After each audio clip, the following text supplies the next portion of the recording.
Oh, geez. Good start.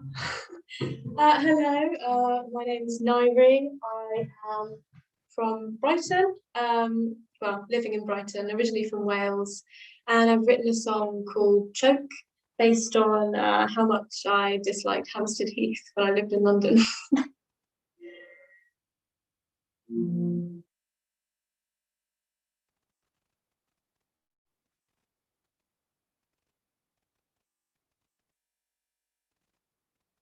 There was a young girl wouldn't stray from her bed, would not come down from her tower. The tower was grey, matched the thoughts in her head. Did have a great power. She choked on the smoke from the coals far below, and she knew that she had to go.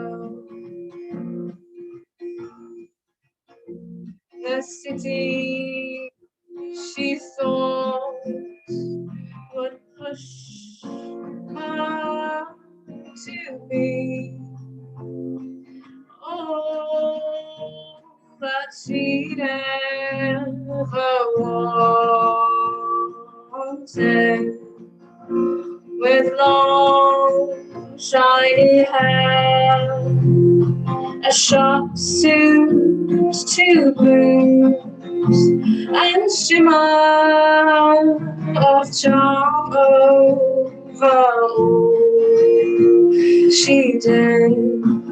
But she choked on the smoke from the cars far below, and she knew that she had to go. A place where the hills would absolve all her ills, somewhere you still hear the birds sing, where the air she breathed wasn't dank or diseased, away from the noise and the din. For she choked on the smoke from the cars far below, and she knew that she had to go.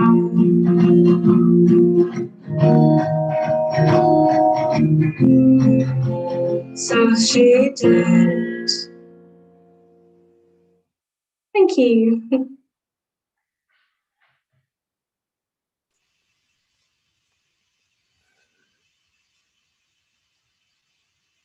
Amazing. That was Nairi Williams. Thank you so much for opening the show.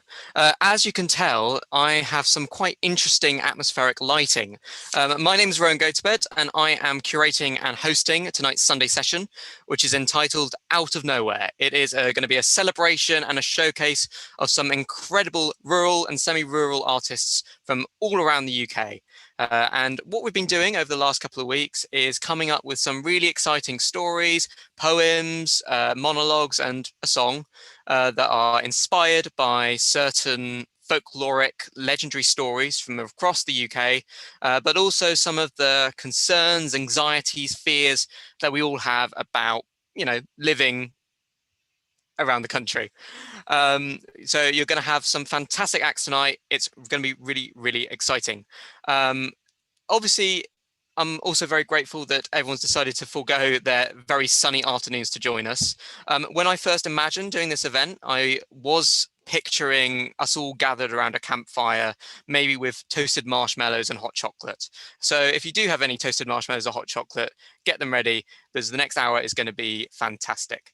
I'm going to be performing a short monologue entitled Out of Nowhere, and then we'll be joined by Tara O'Sullivan, who's going to be performing another ghost story. This is Out of Nowhere. The writer stands on the henge, tracing steps he hasn't taken since he was younger and innocent. And he thinks of them, those names he grew up with. Witchhampton, Moor Critchell, Long Critchell, Horton Inn, Gussage, All Saints, Knowlton. You don't have to lie. The land knows them better than you do. When he was younger, he read the little local library, and he particularly enjoyed reading books that featured maps. He imagined the mighty journey curving his finger from the Shire to Mordor across a single page. The writer removes his shoes and his socks, and his feet squelch in the mud, and he realizes his mistake. The henge, carved out of the land, surrounds a stone church. It's not much to look at.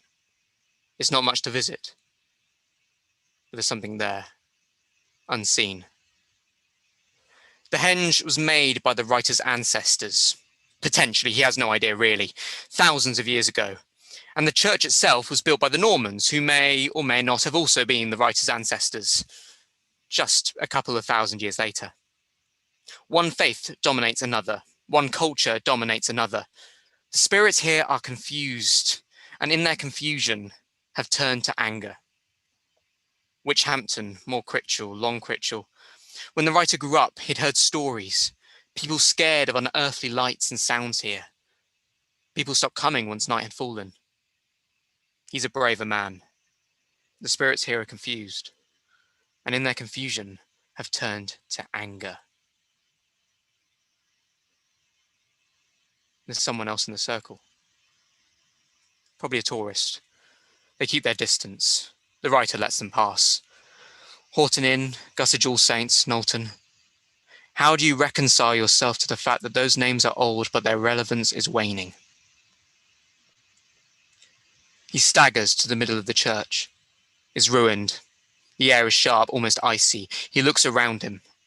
If only he had the place to himself, then he could imagine himself away, away, away from it all.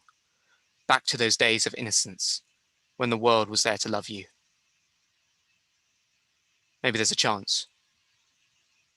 Maybe if they return. Maybe it's not so bad. There was no tourist. Suddenly the writer, who felt so brave, suddenly realizes that two possibilities exist. Either there is life here, or there is not. And both realities will shatter the earth. He has never felt more alone. The writer closes his eyes, and that's all I know.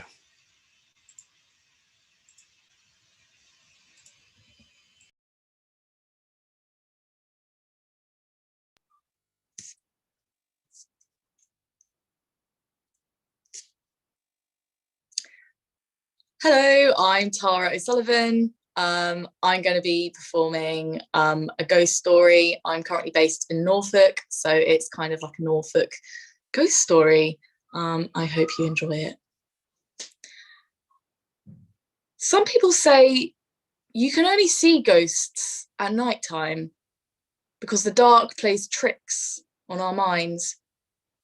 But what if we were able to see ghosts in the middle of the day, in the broad daylight? What rational reason would you use then? I'll let you decide that after I've told you this little story that I know about a girl and her dad in a little village pub in Norfolk. Sarah was 17-year-old and she was in the lower sixth and she was choosing her university options. So, as most 17-year-olds did, we went on university open days and she got permission to take the day off school. Her and her dad ventured up north to this rather strange, off-the-grid place called Norwich in Norfolk to visit the University of East Anglia's open day. After a long journey on the same straight road, they passed pig farms, fields, more pigs, and a combine harvester. They finally made it to Norfolk. And you know what? She fell in love with East Anglia and the university, the urban jungle that it was. And she knew then and there, this was the place for her. Yeah, that's it. I'm applying to UEA. I want to come here and live in Norwich. Brilliant. So after a few hours of being there, getting the tours, getting the sights, experiencing some lectures, her and her dad decided to make the journey back home. About half an hour or so into the journey, she realises something. I haven't eaten all day, Dad. I'm absolutely ravenous. Please, can we stop? Because the nearest service stations aren't for another hour. And honestly, the Waitrose meal deal just isn't going to cut it this time. So they decided to pull into a rural village in Norfolk. They were outside of Norwich now. And they were like, okay, there's bound to be a pub here. Surely there's, a pub for every week of the year in Norfolk, right? So they pull up and park next to this red telephone box in the middle of the village, green. They thought, yeah, this'll do. So they wander around, very nice, very cute little quaint village, stone houses, couple of thatched roofs. And they're wandering around, okay, haven't spotted a pub just yet, but, keep faith, there must be one soon. And then they look down this narrow street. Okay, it looks like there's something down there. Let's go down there. And they walk down this narrow street and past tea rooms, cute, okay, we could potentially get some on there if, nowhere else. Gift shops, nice, might pop in there later. And then finally, they see this great big sign, old traditional, hanging over the pathway, sign for a pub.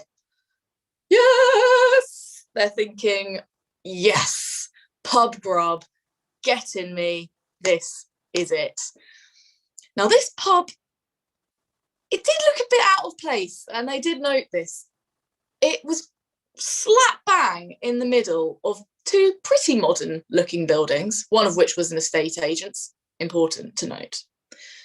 And this pub, well, it was very old. It was almost Tudor, almost medieval, it was very short, much shorter than the other buildings. The ceiling and roof was kind of uneven and bit old looking. There was beams down the side and the front, and the doorway was very low and very short, and even Sarah, her great height of 5'4", it just about skimmed her head as she walked through. But I thought, this'll do, this is going to give us some hearty Norfolk food. So they walk into the pub, and immediately they're just hit with this weird sensation, like a change in the atmosphere. It was strange. And the air around them was heavy and dense and thick, almost cloaked them. It was, like claustrophobic without being claustrophobic. And the weird thing was, it was bright sunlight outside, but as soon as they entered, it was dark and dim. And that's when Sarah noticed there was no lights. It was all lit by candles and then a fire inside, but there was not one electrical appliance in the room and definitely no lights. It was just candles everywhere. They thought, okay, maybe there just isn't, any electricity to this building. Okay, this is a bit strange, but, we'll just go with it. And they look around for somewhere to sit, and there's just these long wooden tables with benches either side. There's no individual tables. So okay, we'll just sort of go to this end and just sort of take a pew here. And it's when they sat down, they sort of look around and sort of, okay, where's the waitress? And they see them going to different tables, and all the waiters and waitresses and, well, everyone actually in the pub are just dressed in old-fashioned clothes. like the women are just wearing dresses with corsets, and the men are wearing these grubby old mismatch waistcoats and shirts and neck scarves, and it's just like really weird. It's like, do people still dress like this? This is okay, interesting. Maybe it's a fancy dress party. Strange. But anyway, they carry on sitting there and they're waiting. Okay, the waitress will be over in a minute. She'll be over in a minute. Waiting. And it's as if they hadn't even clocked that Sarah and her dad had entered. So, oh, well, maybe we have to go up to the bar to serve, like, our order. We'll go up to the bar. So they go up and they go to the bar. And Sarah looks over at the bar to see sort of, you know, what drinks they have, to see what she potentially asks. And that's when she notices, like, where's all the familiar bottles and things, you know? Even where's the Bacardi? Where's the Disaronno? Where's the Malibu? You know, well, it looks like J2R or Diet Coke's off the menu, because all that she could see was just wooden barrels upon wooden barrels. And then also these weird, like, brown, murky looking bottles with like handwritten labels on them.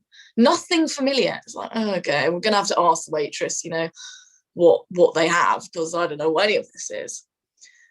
And they're just waiting at the bar, and again, no one's paying attention to them, no one's asking them. And it's as if, and people walking up to the bar straight away, getting served.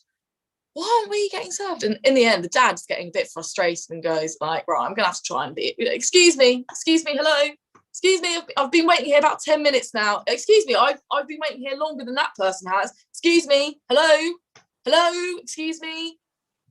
Nothing.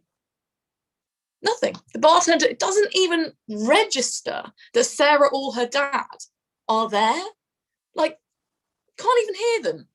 And the bartender will often, you know, look in their direction, but just not see them. And it's just really, really bizarre to Sarah and her dad. They're just like, why aren't we getting served?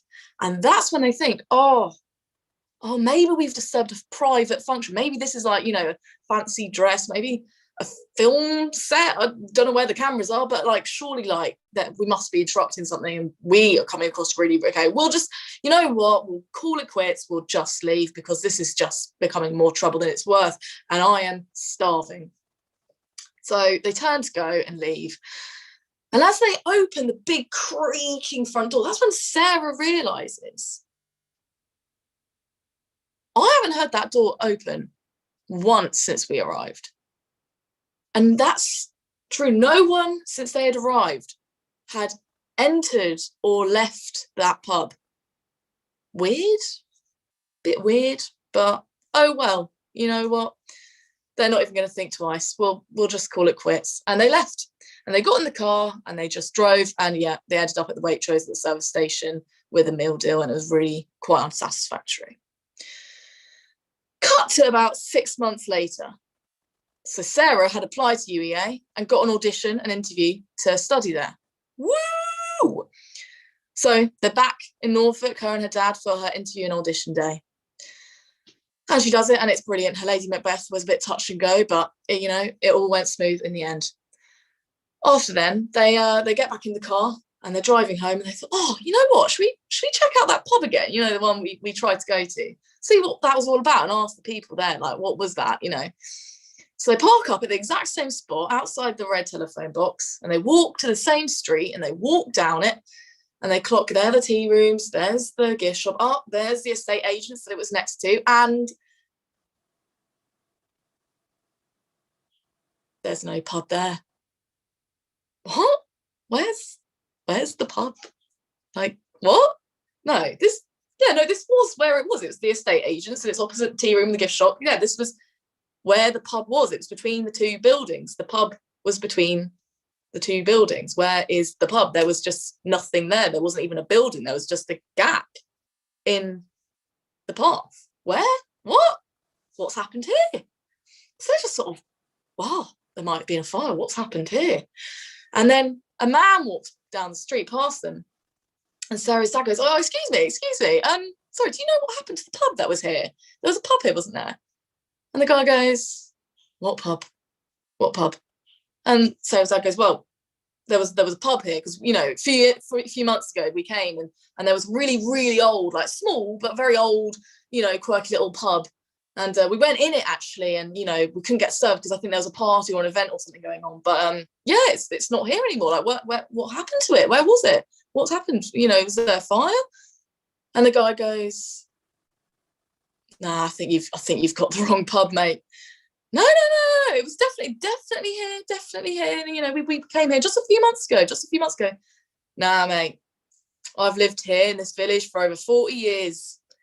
And there's never been even a building there, let alone a pub. I'd know, believe me." And then he walks off. And Sarah and her dad just stand in the gap between these two buildings in eerie silence. And they're just standing there in the gap where only 6 months earlier, they were waiting to be served in an old Tudor pub by people in weird clothes. Had they dreamt it? Or had they seen ghosts? Or, I don't know, was it just normal for Norfolk? Thank you.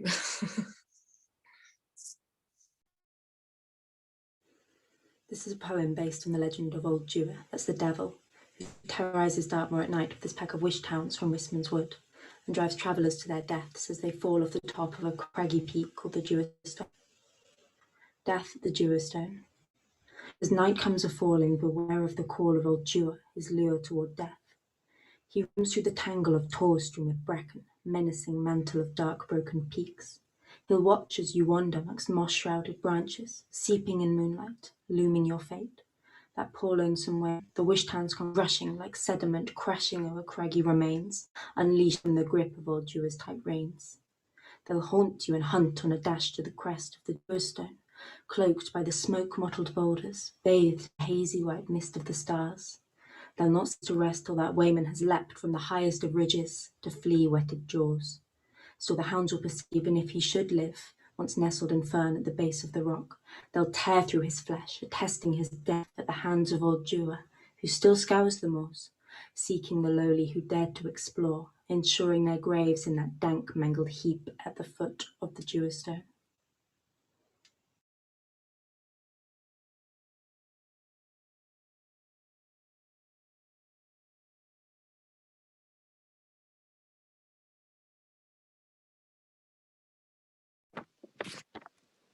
Sorry, I've had trouble muting.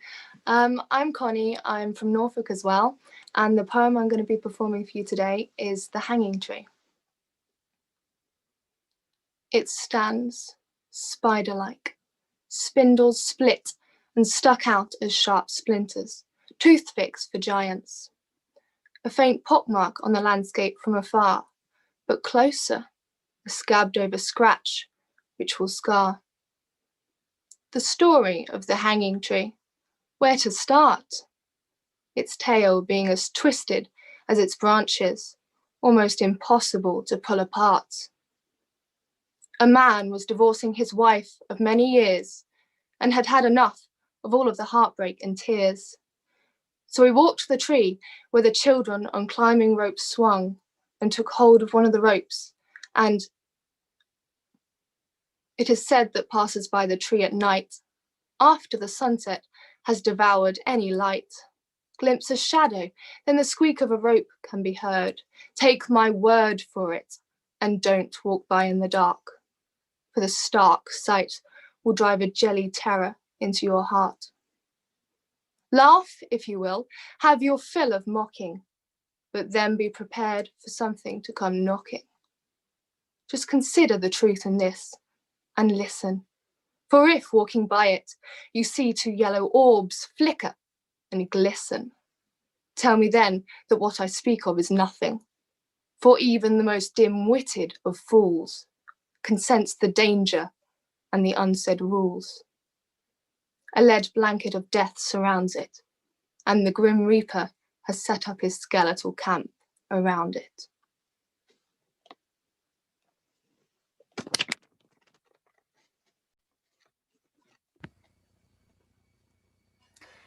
Hello, I'm Georgie, and I will be performing a poem which is a true story called The House with Feelings.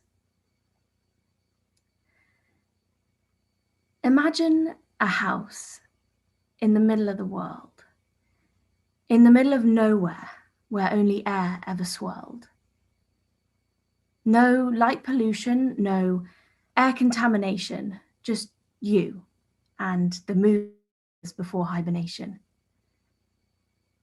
The night is so much darker and the days even brighter. It's the stones that make it so, claims every folklore writer. The moor looks after me. I feel safe up there. But some people are intruders and the moor's not afraid to scare. Builders refuse to build because of the frightening ghostly feel.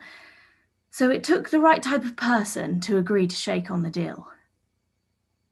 After 14 years, the house was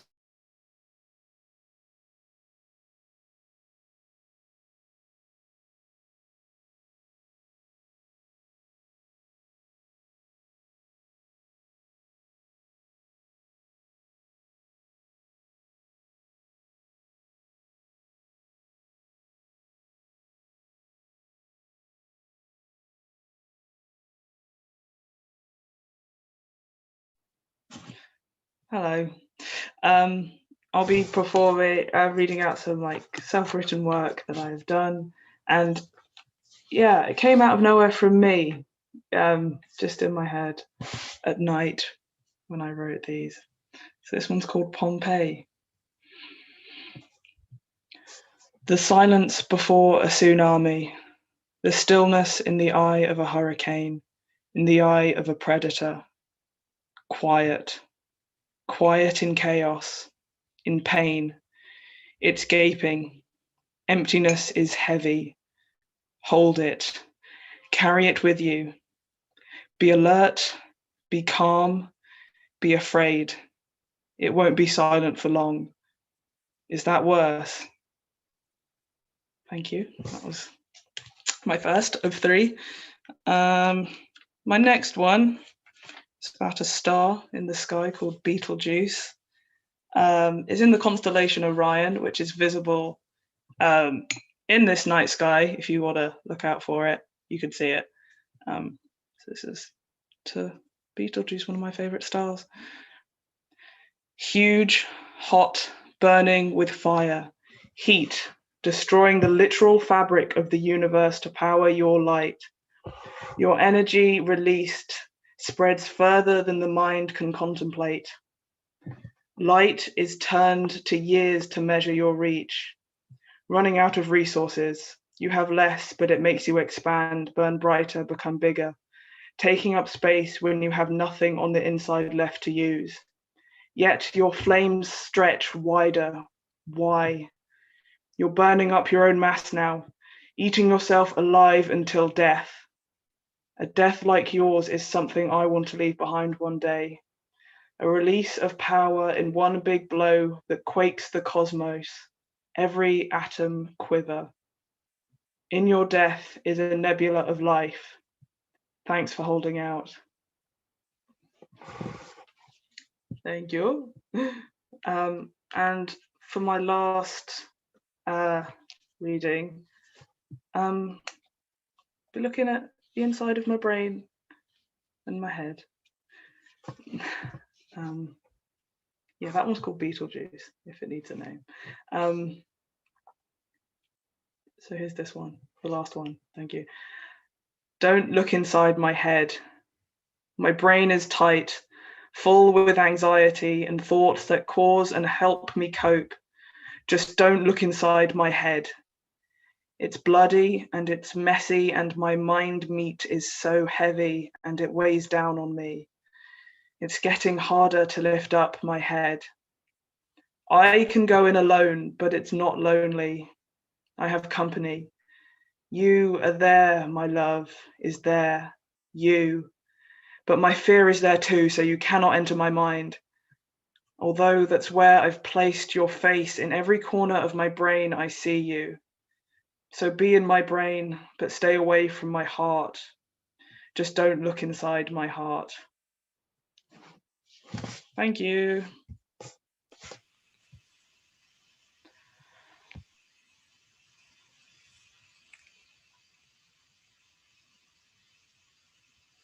Amazing. And that's our first couple of the acts done. An incredible range of stories, some funny, some scary. A lot of them so far, including, we're going to go back and Georgie is going to finish her story in a second. But a lot of them so far have dealt with sort of natural, inspired by the land and pubs and things that crop up.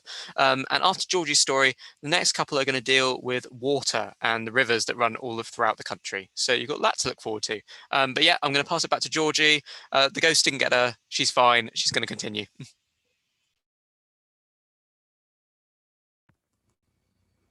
Hello, everyone. About that, my Wi-Fi cut out, but it maybe added to the creepiness of the story. I'll start again. Imagine a house in the middle of the world, in the middle of nowhere, where only air ever swirled.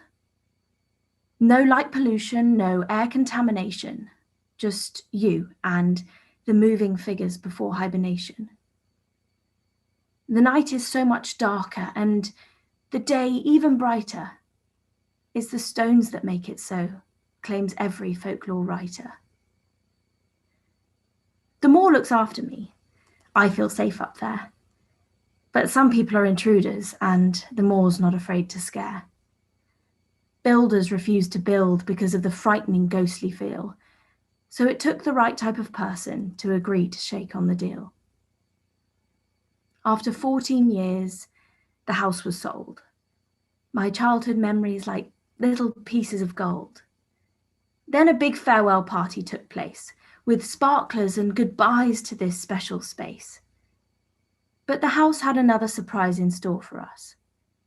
The next day when leaving, there was an awful lot of fuss. A granite bench was in need of moving, but before long my grandpa's thumb was bashed and purple and oozing. The next day, Mum and Dad rose early to walk the dog, but there was a bang into a boulder because of the fog. My backlight's broken. Let's agree not to tell. So they drove back home. They left no time to dwell. The others were busy packing, getting ready to move, but unfortunately it wasn't going to be quite so smooth. The cousin's carload starts to make tracks. But where had that water come from dribbling out the back? The radiator's leaking, dripping down the drive.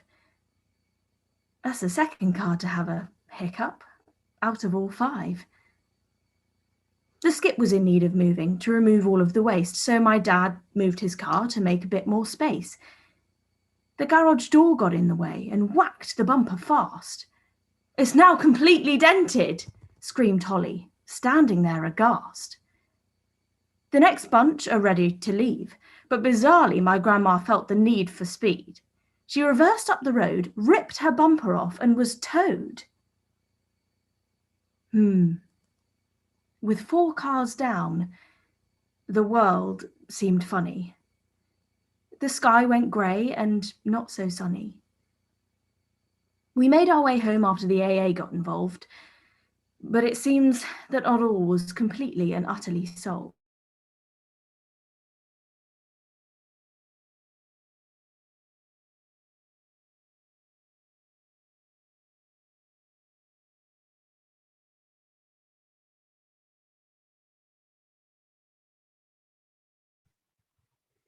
Hi, I'm Ruth Cowell. I think Georgie's having a little bit more trouble with her Wi-Fi, so I'm jumping in. My poem is called The River, or Sabrina, and it's based on the mythology surrounding the River Severn that runs through my hometown. The river holds a quiet magic. She is not boastful in her majesty. She flows like the blood in my veins. I came from her. We hold the same power. She drifts and thrums, holds her heartbeats in her hands, holds our heartbeats in her hands. She is the lifeblood of our land. She is calm and fury. She was here before all of us and will be here still when we are gone. Whenever I need her, she is always there. And she is ever changing. She is obliged to no one, forever the same, eternally different. I never really know I am home until I see the river.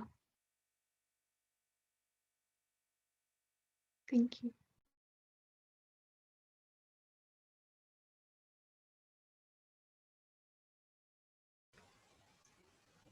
Hello, everyone. I'll be reading a poem called Not My Type on Paper, which I've written based on the myth of Llynir van Fach, which is Welsh and translates as Little Lake Near the Peak. I matched with this girl on Tinder last month. At first, I thought she was just a catfish on account of her name being Lady of the Lake. I'm used to dating girls with more normal names like Brianna or Becca. Her profile picture looked well ancient too, black and white and blurry. In them, she was always waist deep in water and surrounded by cattle. Some were vaguely oxen-like, though I'm no expert. And as an animal lover myself, 4 geese, 3 rats, 2 dogs, and 1 tribe of goats, I saw the herd as a sign of promise. I took to drafting the message. What to say? Howdy, I must be your type. I'm a sucker for kitchenware stores. My type, you say? Are you a smooth talker, the son of a widow, over 3 feet tall? Haha, I thought. She's shown her cards, draw breath and pull the trigger. I am the son of a widow.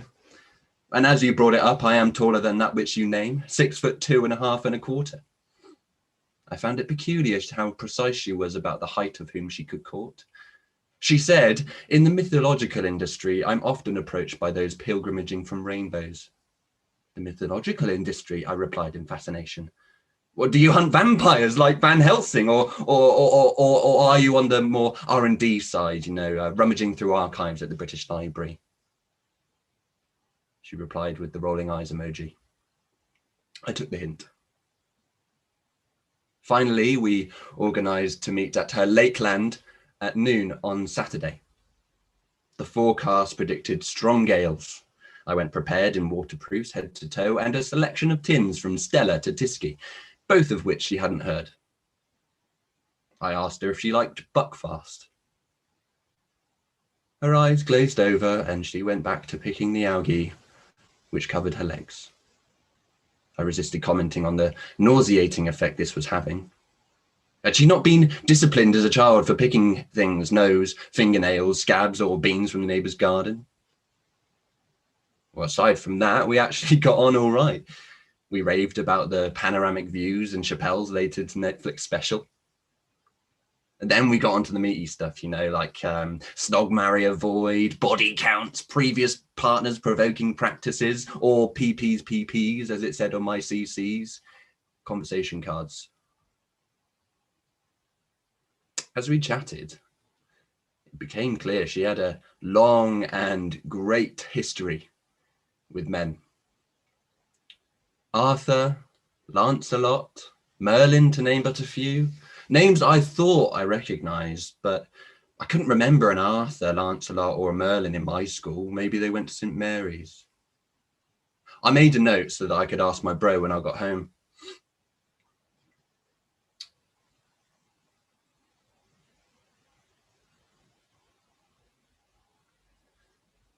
Maybe he'd remember an Arthur or a Lancelot or a Merlin. Anyway, I was mid-expressing my PPs of glugging her daily 3 litres in one when, abruptly, she interrupted. The man I married and with whom I had 3 sons beat me 3 times while bellowing harsh words, so I left. Well, I guess that gave me some perspective. Well, at least you got away from him before the total became something closer to 10. For your health's sake and the financial cost, if I'm, noting the correlation correctly. Imploring, she said, you wouldn't hurt me, would you? Her vulnerability and poise held me entranced. Ripples of the wind on the lake dispersed and didn't return, as did the dismay of her not knowing what Buckfast was. Staring into the icy waters, I said, I revere your courage and openness. I guess it's my go. I am the son of a widow and of a man who died too young, who vanished in the night without beating and without bellowing. Yet the hurt still swells at the depth I see before me. No bruises, just words left on a scrap in the road. Hurt you?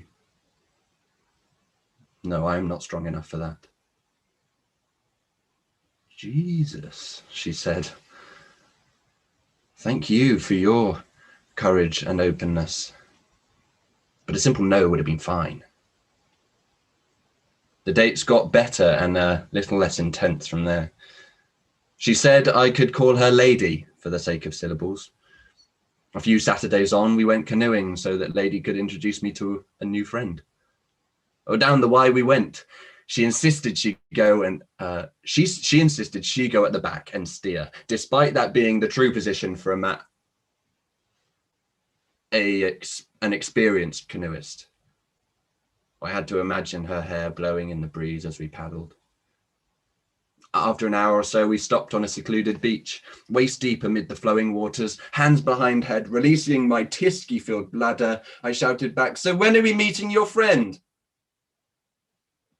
Gui is her name, and oh my God, she exclaimed. Are you pissing in her? Sorry? My friend is Gui, or why she is to you, a nymph who chose tranquility and nature before flowing into her sanctuary that is the sea. Seriously, what the fuck, man? And with that, she pushed off from the shore, leaving me for dead. And my stream died to a trickle. And from that moment, I knew mythological was not my type on paper.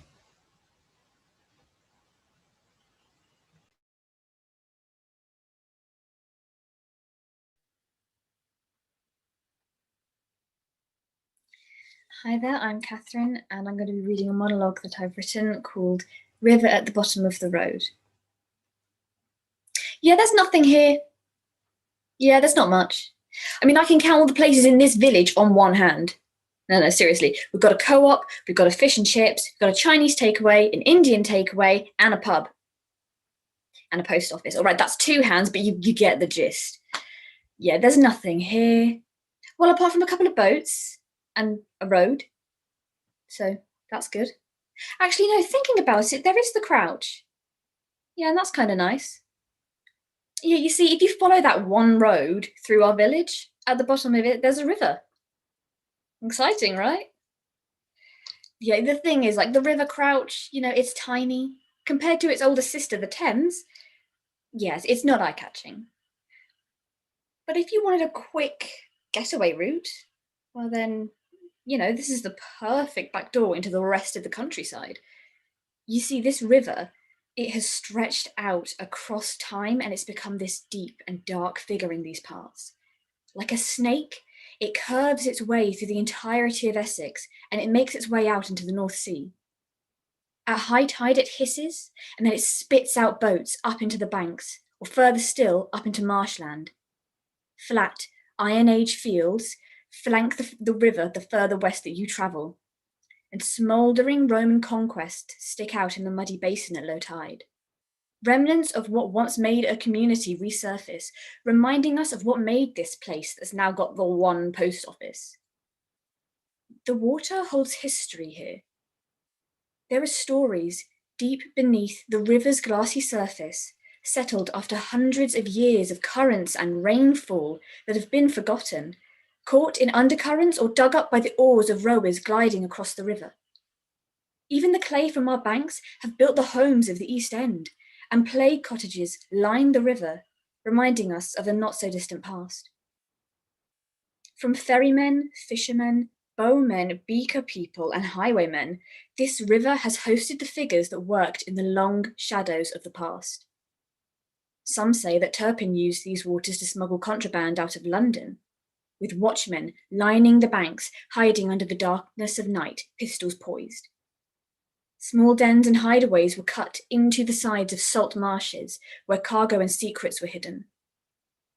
So, while there's no Nando's or Odeon here, the crouch gives this place something else. We have roads that lead us back to our past. So I guess that's not nothing.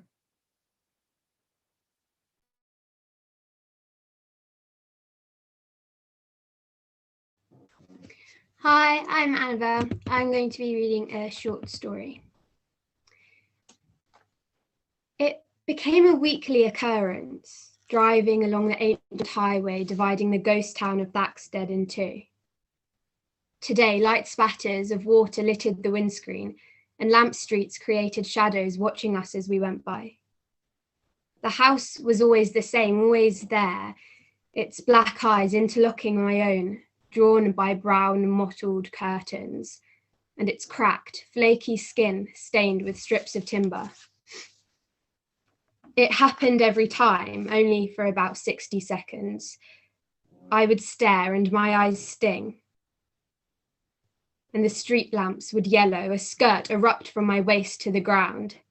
The air taken from my lungs by a corset, my hair suddenly dropping in ringlets upon my shoulders, covered by a ruffled silk hat, a feather poking out the top. My carriage would slow, the horses clip on the frozen ground, ceasing to exist. And quietly, the side door clicked open and a sharp wind met my skin, making the hair on my limbs grow stiff. As my fingertips crushed the soft velvet of my seat, a face appeared in the carriage doorway. I knew this stranger. His features were exactly as they had said, a sharp, wide jaw, spotted with stubble, straight lips and eyes darkly gleaming through a strip of material with 2 holes in it and tied at the back over a mane of violent coal waves. Dick Turpin raised a finger to his emotionless mouth. Although it was not necessary, all I could produce was silence. I could hear murmuring voices in front of the carriage and the rustle of chains and ropes, but my thoughts were blocked, whether it be by fear, shock, or intrigue, I couldn't tell. After seconds of deafening silence, Turpin drew back, shut the door as smoothly as he had opened it, and the clatter of horse hooves could be heard roaring down the road. I jumped out of my seat and stared after the shadowed figures galloping away. The desire to stand, watching forever, was disrupted by a surprising wave of warm air hitting my face, forcing me to close and open my eyes to the inside of a moving cage. The heaters on full blast and Tiny Dancer humming through the speakers. I spun round to look out the back window and locked eyes with Dick Turpin's cottage for one last time. Thank you.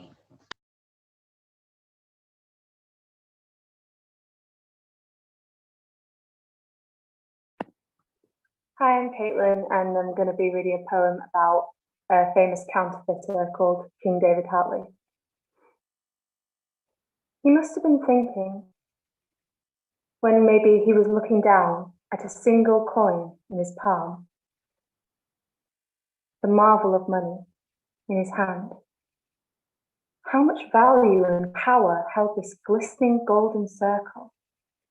How could he get more in his hand from one? How much more could be made for much less? Could it be possible to create more from one? He might then have held his fingers around the edges, smaller but still the same in the eyes of the world.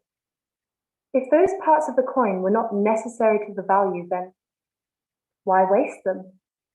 Could they be chipped, clipped, scratched away, melted down into a mixture of silver and golden, unnecessary and invaluable parts of a coin, to replicate, clone, and copy?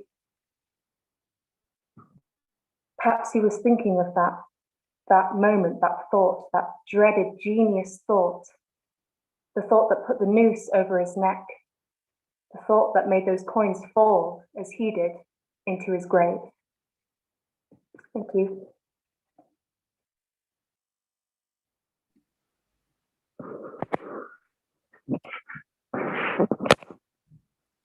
Hi, Hi, I'm Annabelle, I'm 16 and I'm from Hertfordshire, and I'm going to be performing a monologue that I wrote based on the local legend of a highwaywoman nicknamed the Wicked Lady. You want to know what I do to keep myself from ripping my toenails off? How I make every monotonous day seem a little more riveting? Not allowed to work. Don't know anyone. I don't speak to anyone besides the few servants who scuttle around my house. I've read every book I can get my hands on. I've eaten every dish you could possibly think of. So what could a sheltered young woman such as I possibly do with her time? All right, Ralph.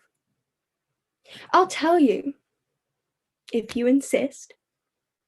Let's start with last night then, shall we? Fine. I left my bedchamber at around 11 o'clock in the evening with my cape, my hat, and of course my mask. It was one of those deliciously dark nights, utterly unilluminated. I took my brother's old horse, Belle, and rode about 20 minutes or so down the main path. I'm a surprisingly good rider, you know. Nobody ever taught me how, but I suppose you have to be for my occupation. There's something extraordinarily peaceful about riding alone. I mean, I'm alone all the time, but it's just different. Just you, the comfortingly constant clip-clop of horseshoes and the soft susurrate of leaves. Anyway, it wasn't long before I spied a coach. Now, you could tell the occupants were wealthy because of the gilded doors, which seemed to shimmer even in the suffocating darkness. I ought to have been intimidated, but this knowledge only made me more fixated on ambushing them. As Belle and I watched the coach from underneath an awning of branches grow closer and closer, I felt that familiar rush of adrenaline. I didn't have a plan this time. I thought I'd improvise. The coach was now dangerously close, and every nerve in my body felt ablaze. I readied Belle for our attack. I waited until they were about a meter away before darting towards them, whipping out my pistol and without hesitation holding it firmly against the footman's temple. The horses shrieked and halted. I put my fingers to my lips. He was quivering so pathetically, it was rather comical. I took the gun away from his head, but still it was carefully poised in front of me as I made my way slowly to the carriage. The inhabitants' silence was deafening. Swiftly, I ripped the curtains away to reveal a young couple clutching onto each other like their lives depended on it. Aww. Honeymooners. Now, I won't bore you with the details, but I took everything they had in that carriage except the clothes on their body. They were fairly cooperative, actually, unlike the night before's encounter. Had to shoot that one in the leg. So, are you satisfied with my answer? That is what I do in my spare time.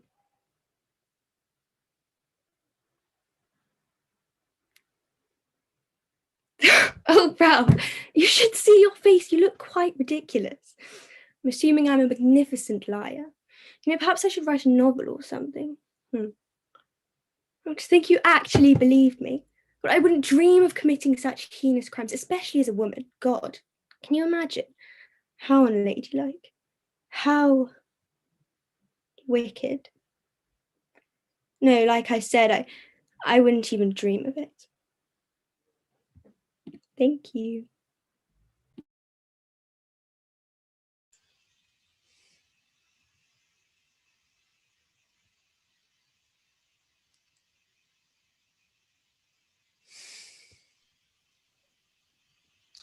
Oh, every piece so far has just been absolutely incredible. And there's a lot of really positive comments coming in on YouTube, which is great. A lot of the stories we're now moving into deal with, as you've just seen, some historical figures and characters from all around the country. And now I'm hoping that we're going to be able to go back to Georgie and allow her to finish her story. But I'm aware that she's had so many Wi-Fi issues. I mean, that's just the ghost. That's just what happens. But after her piece, we will be moving on to an amazing bit of audio drama done by Fran and Safia Hall. Just so you know, so the second half of that piece is going to be purely audio. So don't worry, your screen's not malfunctioned when it cuts back to the Out of Nowhere logo. Okay, so I'm now going to pass it to Georgie, who I hope, are you ready? Yes, cool. I mean, that just seems like I'm now at a seance, communicating spirits, which I think is quite apt. But we're going to move over to Georgie now to let her finish her fantastic story.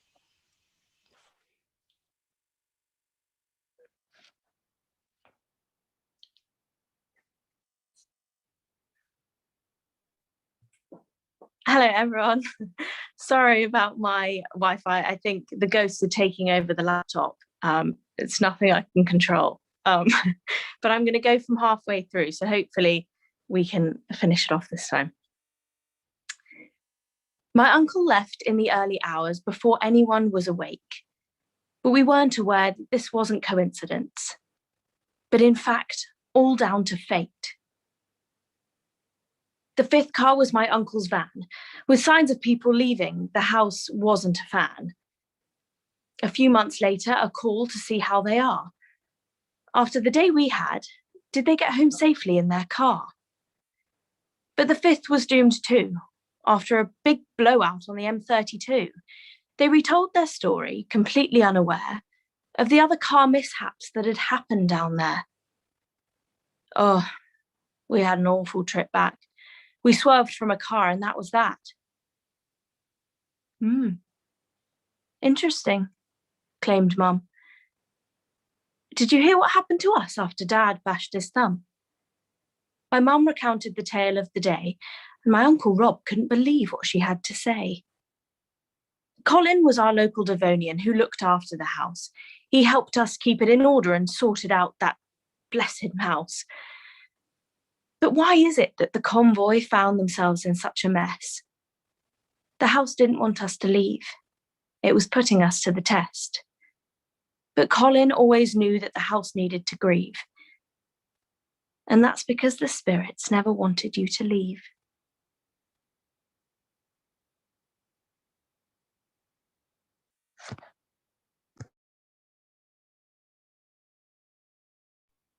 Hi, I'm Fran. I'm Safia, and we're in Norwich, but we're originally from the Midlands, and we're performing a piece we've written about a local ghost.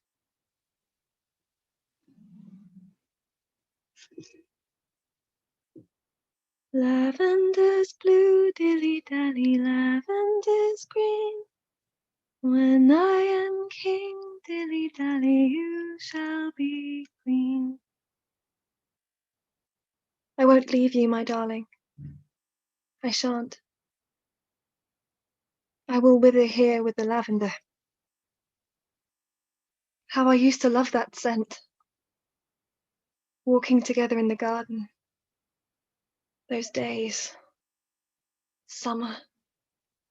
Those endless, beautiful days. Now it mocks me. It lingers everywhere. You thought it would bring you luck, yet I feel a curse in it. It taunts me, for it remains, and you are gone. As if your soul were in its essence. Is it? Can it be that we are gone entirely? I'm suffocating with it. I can't breathe it anymore. Lavender, it follows me everywhere. I will open the casement. No. No. I will go up onto the roof. I will go up onto the roof and I shall look down upon the lavender beds and I will mock them.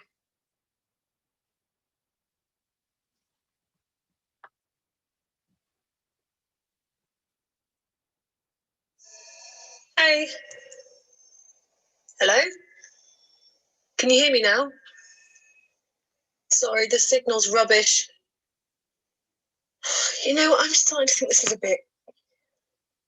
I don't know, I don't think it's right with sending me up here on my own. But I missed those shifts last week. I'm hanging by a thread, I swear, I'm that close. Honestly, it's been burgled 4 times in the last year. I mean, it's not that unlikely that there's someone in there right now, is it? Oh, I don't want to go. And my trainers are getting wet. It's all out on its own. If anything happened, no one would know. And all just to see if there's a leak or a bit of damp. I mean, the place is falling apart anyway. I don't know why they bother getting us to check for maintenance issues. The whole building is one big maintenance issue. You know what? Maybe I could just say everything's fine without even going in. Ugh, I'm here now. Might as well go in, I suppose. Stop being a chicken. Keys, keys, keys. Uh-huh. Okay, in I go. Stay on the line, yeah? Flipping freezing in here. It's colder than it is outside. Where's the light?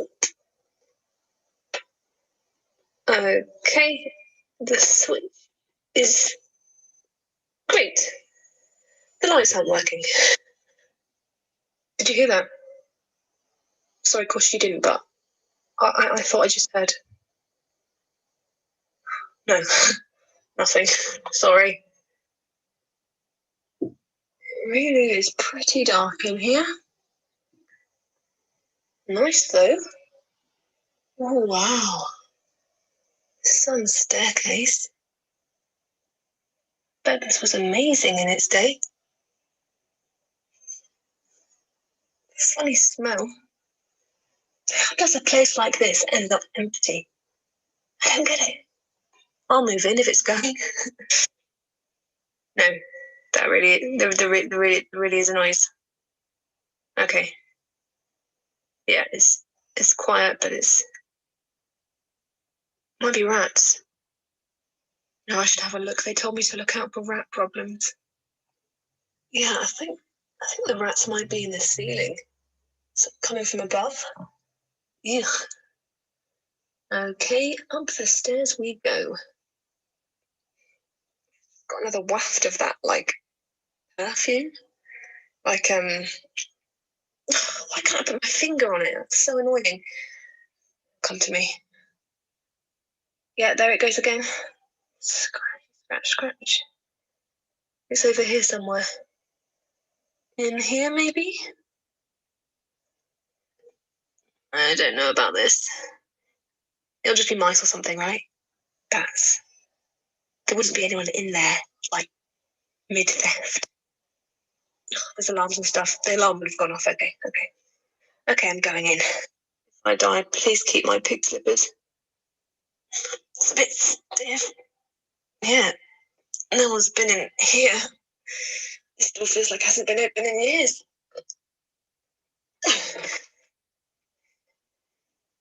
Oh, no, it's not a room. It's a staircase. Like a little spiral staircase.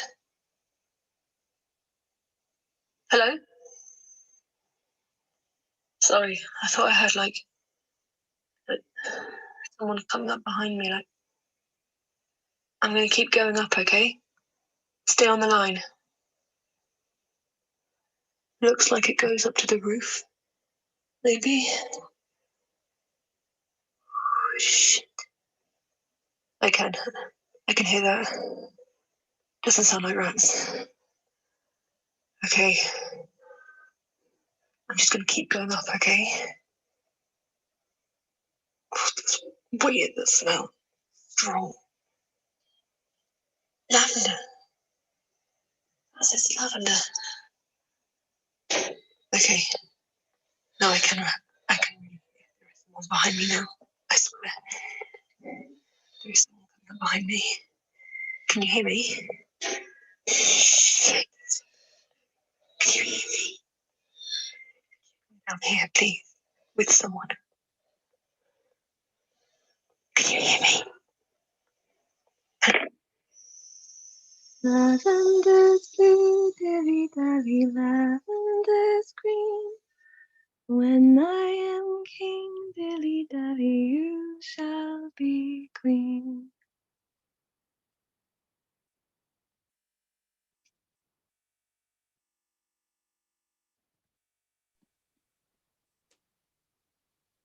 Hi, my name is Bethan. I'm from North Wales, Ross-on-Sea, and I would love to share you one of the most loved and well-known folktales in all of Wales. Back in the 13th century, way before the time of you and me, there was a powerful prince that once reigned. Llewellyn of Gwynedd was the title he gained. At the foot of where Mount Snowdon is stood was Llewellyn's palace, intertwined with rivers and wood. The prince always had a faithful hound at his side, Gelert, the favoured dog who hunted with pride. One morning the prince set out into the cold, frosty air. However, Gelert, it seemed, was unaccountably not there.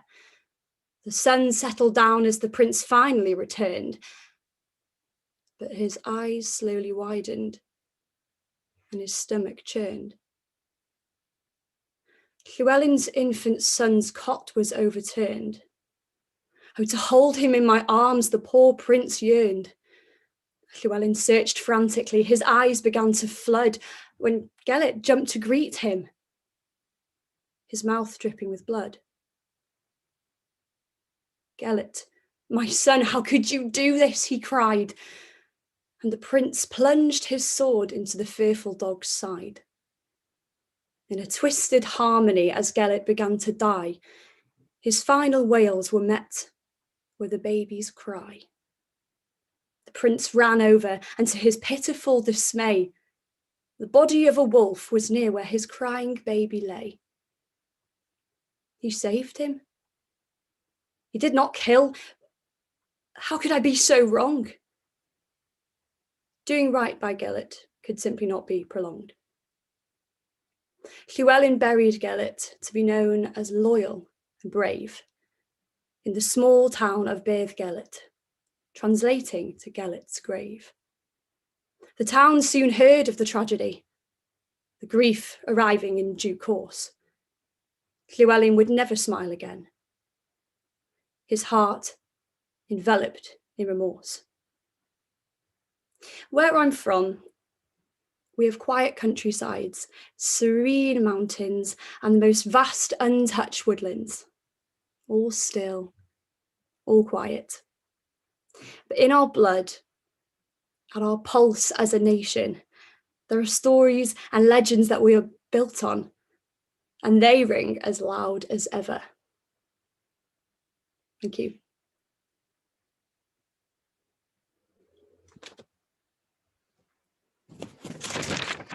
I know, what a day. What a day. Did you hear about Karen's daughter? 3 Bs, University of Lancashire. I know, she must be so disappointed knowing her daughter's staying in Preston. I mean, the world's your oyster at 18, you know, you should have higher ambitions, waste money that fancy school. Well, I did hear she's training to be a medical nurse, yeah, and I do think that's wonderful. I love the NHS, I go out and clap them all the time. But I do think it's not really much of a job to aspire to, is it? You know, you don't really go to Blackburn Hospital and think, God, I'd love to have a job in here. You know, whereas our hope, going down to London, pursuing dreams as an actor, I do just think what an amazing life she will have. You know, glitz and glamour. Yeah.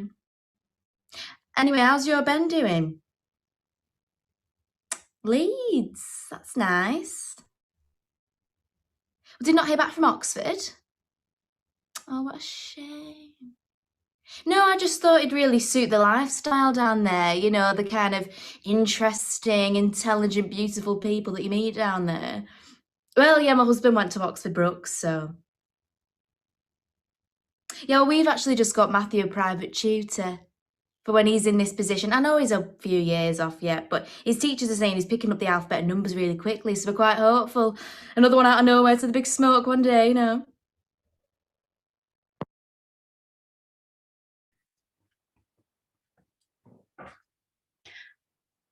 Hi, my name is Georgia, and I won't be telling quite a ghost story personally, just because they terrify me and I'm already not going to sleep tonight.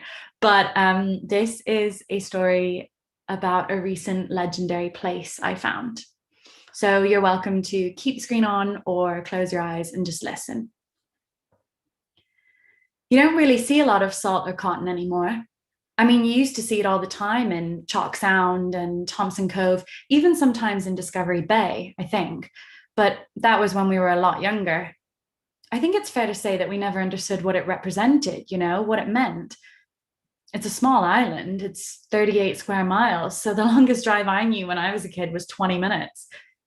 I remember tunes were blasting and we were laughing and talking about how well everything was, about how effortless our lives were, how easy we had it, and how lucky we were compared to so many other people at this time. And about 20 minutes into this drive, I looked to my left and I saw cotton trees, fluffy clouds of material that we only accept nowadays as the filler of a pillow, like when people plump into their lips, white as a sheet. In that moment, memories flooded back to me of when I was younger and taught the history of the cotton industry, the slave trade, how this history was so important because it was why we were discovered, how important that was to remember, yet none of us would have thought about that in years. I was a mixture of pleasantly surprised and shocked that we still had it. On this side of the island, there was this history still shining and it was simply hidden. And just as fast as those memories came flooding back, we were gone, driving further, crawling on these abandoned roads of the West. We rocked from side to side over potholes and rocky roads, and it was like discovering untouched land. I remember slowly we descended from this hill, and on our right, there was this absolutely mesmerizing pink lagoon. It was the kind of pink that was like when a beautiful sunset shines and everyone stops to watch and takes photos and your WhatsApp is like flooded with these images.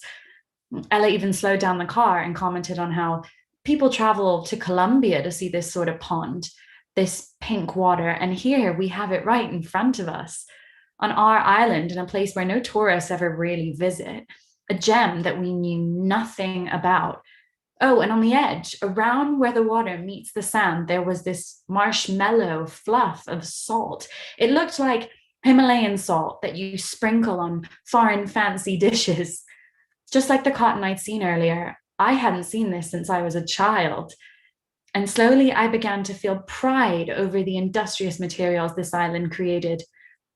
Once again, words echoed in my ear about the slave trade and how our island was known from its history of cotton and salt. We hadn't reached the rock. We hadn't even arrived at our intended location, where we planned to explore the caves and walk out through shallow water that runs for miles, crack open a Corona and sit there in peace at the silence of this secluded area. We'd all heard the story of when years ago 2 tourists were robbed on the beach next door to this rock, Split Rock. And for a moment, I felt anxious. Maybe we weren't the only ones out here. Maybe there were others, people that lived down here in the bushes, people who knew their area, unlike us strangers, who weren't really strangers. We had the passports and houses and certificates of residency, but did we really know our island? Through the cotton and the salt and the caves, the silence, the stories of us young ladies naive about the jewel we'd just found, we sat quiet and still, exerting something special that I can't quite explain, similar to happiness, but maybe closer to gratefulness. Split Rock. We didn't tell a soul.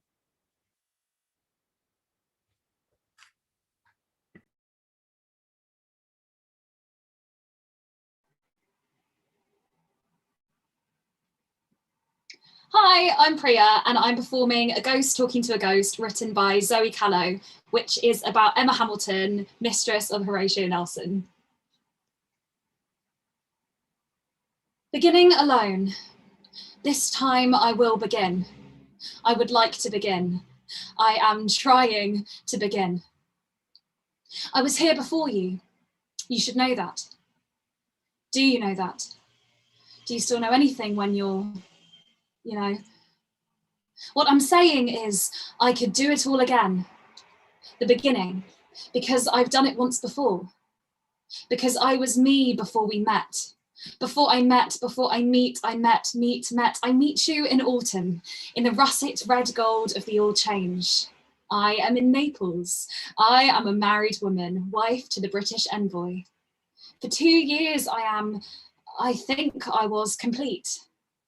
And then you wash up and into my life. You want reinforcements against the French. In a world of shifting borders where every conquest lands elsewhere as a loss, my heart is an uncharted liability. So I build high walls, tend my thorns, toughen the skin. But you want reinforcements against the French, and something beneath the layers of self-defense shifts, a softening. Do you know what they said when they came to tell me? Mr. Whitby from the government in his special uniform, in his freshly pressed, never seen a drop of blood in his life uniform. Do you know what he said? We have gained a great victory. We have gained a great victory. Never mind your victory, my letters, give me my letters. They sent me to tell you. Yet here you are still. When will you go? If you are gone, you should go. I want you gone. Do you not hear me? I said, I want you gone, go. No, I take it back. Stay while He's dead. Everything is grey, flat, grey, duller, flatter, pressing in tighter. I do believe I screamed. Against all judgment, against every promise I made to myself, I gave part of myself to you. You stand there as if you cannot hear me. I will make you hear me. I gave you part of myself. I want it back, want I me back, want you. I want you. I want to go back to our second meeting, summer, sun prickles back of my neck. You return to Naples, fresh out of the Battle of the Nile after 5 years waiting. I ask you what you've done with your arm and all those teeth. I take it upon myself to personally nurse you back to health. Sun, neck. It was difficult. I didn't want you to know I was upset. No, not upset about, no. Not about the way you looked, upset about the injuries. Your mortality. I don't want to admit it, but I know I am slipping, walls falling, thorns forgotten. And in the 2 years that followed, we found ourselves in, you and I. You and I want you to know I am still, I can begin as I still have. Do not forget what happened next. At the turn of the century, the aristocracy turned on the Naples monarchy. I become a translator, a politician, a go-between. Just when Europe is on the edge of itself, at its own throat, at the tipping point of the fallout of the implosion I ended a revolution. Take that to your grave for me. And take the day we leave Italy and return to England. Our affection is impossible to conceal. We are in love. We are all our love. The people are in love with us. Every lady wants her hair like mine, except, of course, Frances, your wife, you remember. I quite enjoy it, the scandal. I know I should feel bad for her for stealing you from her, but I don't care. For the first time in my life, I have gone beyond making do. All it took was us, as in not you and I. I still have your letters. I want to burn them. I might sell them. You tell me of the battles, the glory, always the glory, the progress, forwards, onwards. My dearest, beloved Emma, dearest Emma, beautiful Emma. You think there'd be comfort in these relics. Instead, I feel this urge to pull at the seams of the paper, scrape the ink off the page and see if it holds its shape. They're burying you today. Now, did you know that? Every breath I take is another inch under everything will be as you wanted. There is to be a procession from the Admiralty to the cathedral. They modelled the funeral car on the Victory. Everything will be as you wanted, except I.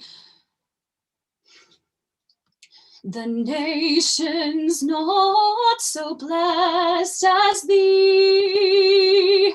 must in their turn to tyrants fall, while thou shalt flourish great and free, the dread and envy of them all. Rule Britannia, Britannia, rule the waves. They didn't invite me. You said you wanted me to sing. You told them. You said you told them. Tell me you told them. Tell me you told them. You left me. You really left me. Why won't you leave me? You are leaving me left. No, not yet. Let me finish first. You are leaving me left only when I say, left hanging by a thread, holding onto a memory as it turns to myth and hoping that what we had was real. You said we were moving forwards, moving movewards for... I think I'm losing it. This is it. Ending. Beginning alone.